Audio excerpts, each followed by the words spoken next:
আমি যদি দেশের প্রধানমন্ত্রী হই তবে সবার আগে এই পরীক্ষা ব্যবস্থাটা তুলে দেব। মাননীয় প্রধানমন্ত্রী, সম্মানিত সভাপতি ও উপস্থিত সুধীবৃন্দ, ইহার চেয়ে হতেন যদি অনেক কিছু তো হতে ইচ্ছে করে, কিন্তু বাবার অত্যাচারে কি কোনো কিছু করার বা হওয়ার সত্যিই জো আছে? এই তো কদিন আগে বাসার সবাই মিলে নাটক দেখতে বসেছে, আমিও পরিবেশের গন্ধ শুকে আস্তে আস্তে এগোচ্ছি কোন রকমের দর্শকের সারিতে জায়গা দখল করার জন্য। অমনি বাবা গুরুগম্ভীর কণ্ঠে আদেশ জারি করলেন, দুদিন পরে তোমার পরীক্ষা, এখন তোমার এসব নাটক ফাটক দেখা চলবে না। কি আর করা, দরজার চৌকাঠ থেকেই ফিরে যেতে হলো। যেতে যেতেই শুনতে পেলাম নাটকের ছেলেটি তার বাবাকে বলছে, আমি এবার পরীক্ষা দেব না। ইস, আমি যদি এমন করে বলতে পারতাম, এই নাটকের ছেলেটির মতো হতাম। কিন্তু এ তো শুধু নাটকেই সম্ভব।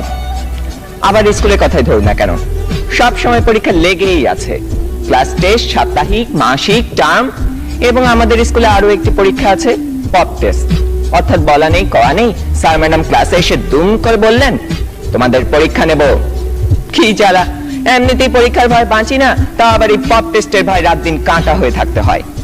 জনান্তিকে বলে রাখি, আমি যদি দেশের প্রধানমন্ত্রী হই তবে সবার আগে এই পরীক্ষা ব্যবস্থাটা তুলে দেব। এরই মধ্যে একজন বন্ধু ইশারা করলো, এনেছি। বুঝতে পারলাম গতকাল তাকে হুমায়ুন আহমেদের বোতল ভূত বইটা আনতে বলেছিলাম। কোন রকমে পরীক্ষা শেষ করে উঠে গেলাম লাস্ট বেঞ্চে, দুজনে মিলে মজা করে পড়তে শুরু করে দিলাম।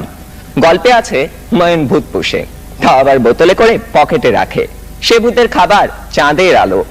ক্লাসের একজন যখন একথা বলে দিল, তখন অঙ্ক স্যার বোতলটা নিয়ে ভূতটাকে এক ঢোকে পেটের ভিতর চালান করে দিলেন। অমনি স্যারের পেটের ভিতর গুড়গুড় শব্দ উঠতে শুরু করলো, আর তিনি হেঁচকি তুলতে লাগলেন। দম ফাটিয়ে হাসতে যাব, হঠাৎ কানে টান পড়তেই শটান দাঁড়িয়ে গেলাম। বইটা পড়তে পড়তে টেরই পাইনি কখন ইংরেজি ম্যাডাম চলে গেছেন আর এসেছেন জমদূত প্রায় আমাদের অঙ্ক স্যার। বইটা নিয়ে গেলেন হেড স্যারকে জমা দেবেন বলে। তার মানে আরো এক দফা শাস্তি। আপনারাই বলুন, এত শাসনের মধ্যে স্বাধীনভাবে কোনো কিছু করার উপায় নেই তো হওয়ার উপায় আছে? ধন্যবাদ সবাইকে।